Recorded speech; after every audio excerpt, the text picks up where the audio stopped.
वैसे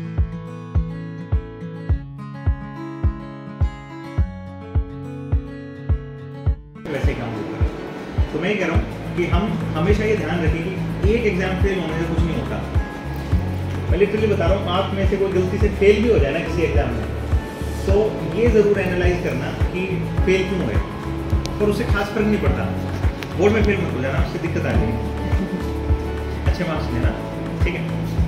तो कोशिश करना कि हम अच्छा कर पाएँ, पर अनफॉर्चुनेटली कई बार दिक्कतें आ जाती हैं, बीमार हो गए, बाई चांस बहुत गलत कोई इंसिडेंट हो गया, एक्सीडेंट हो गया, कुछ और इशू हो गया, हम उतना अच्छा परफॉर्म नहीं कर पाते, उस दिन नहीं कर पाए, पर इससे ये नहीं होता कि हम आगे नहीं कर पाएंगे। तो कोशिश करें कि उसमें भी हम जब हमें मौका मिले हम उसको परफॉर्म करें। एक छोटी सी स्टोरी और बताता हूँ, मेरे छोटे भाई की है। आप जो एनडीए मार्क्स में डिफरेंस कितना था, रिटर्न में 2 नंबर का, इंटरव्यू में 1.5 नंबर का, 3.5 नंबर का डिफरेंस था, और कुछ डिफरेंस नहीं। दोनों को ही BSF अलॉट हुई थी हमें, ठीक है, और दोनों ही बाई चांस नहीं गए थे, वो कारण था। तो मैं इससे एक लर्निंग ये बताता हूँ कि कभी हम फेल भी कर जाते हैं या कभी हम कहीं और अच्छा परफॉर्म कर रहे हैं, इसका मतलब नहीं है कहीं हम कहीं और अच्छा परफॉर्म नहीं कर सकते। हार्डवर्क करना पड़ेगा, उसके बिना नहीं होगा, ये बात सच है। कई रातें खराब होंगी, कई दिन नींद में पढ़ना पड़ेगा, ये भी सच है।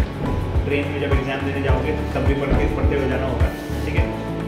अपने बैचमेट से ज़्यादा पढ़ना पड़ेगा थोड़ा सा। पर इंटरेस्टिंग बात क्या है, मल्टीपल डायरेक्शंस का माइंडसेट होना चाहिए।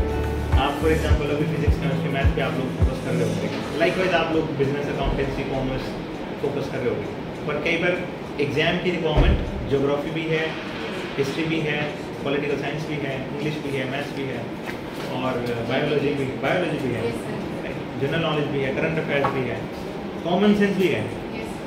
एनडीए के एग्जाम में कॉमन सेंस से ज़्यादा सिलेक्शन होते हैं। पढ़ाई से ज़्यादा कॉमन सेंस लगाओगे, वहाँ ऑप्शन से एलिमिनेट करने में कॉमन सेंस ज़्यादा यूज होती है। सो आप एफर्ट करोगे तो हो जाएगा। अब आपके 2-4 क्वेश्चंस किसी के हों तो आपको फिर will say you good bye. आपके किसी के क्वेश्चन? मेडिकल वाले शांत हैं, they want to be doctors, इसलिए शांत है। हाँ जी सर, 6 to 12 है।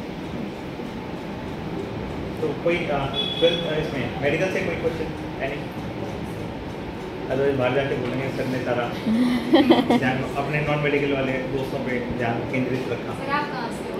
मैं भिवानी से हूँ, ज़्यादा दूर नहीं हूँ, नहीं पास से हूँ, ठीक है। और आई हैव क्वेश्चंस।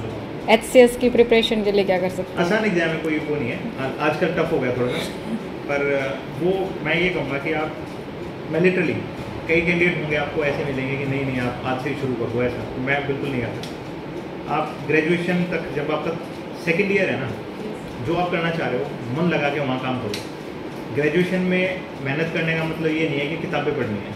ग्रेजुएशन में मेहनत करने का मतलब है कि स्पोर्ट्स भी खेलो, किसी को NCC लेनी है NCC लो, डिबेट सोसाइटी में पार्टिसिपेट करना है लो, आपको टूर्स पे जाना है जाओ, ठीक है, टीचर्स से मिलना है, डिस्कस करना है करो, लाइब्रेरी में दिमाग लगाना है, XYZ बुक पढ़नी है पढ़ो, ठीक है, जो एक्सपोजर ले सकते हो लो, पर दूसरे साल के अंत तक कुछ मन बनाओ कि करना क्या, ताकि थर्ड ईयर में थोड़ा सा उस पर फोकस कर सकें। थर्ड ईयर भी मिस हो जाए कोई बात नहीं, थर्ड ईयर के बाद में थोड़ा सा फोकस करके कर लेंगे, उतना काफ़ी है, ठीक है। पैदा होते ही पढ़ना शुरू करना ज़रूरी नहीं है, और पढ़ने से सारा कुछ होता है वो भी ज़रूरी नहीं है। हमारी मैडम अब कर रही है। अच्छा, आप हाँ, यहाँ पे मिनिमम एज HCS में 42 है, IAS में 32 है, IPS में तो 27 ही है दोनों जगह पे, क्योंकि उनको थोड़े से हेल्थ सेंट्रिक और वो देखना, तो ये ठीक है। Best wishes and I wholeheartedly accept your invitation, जो आपने कहा।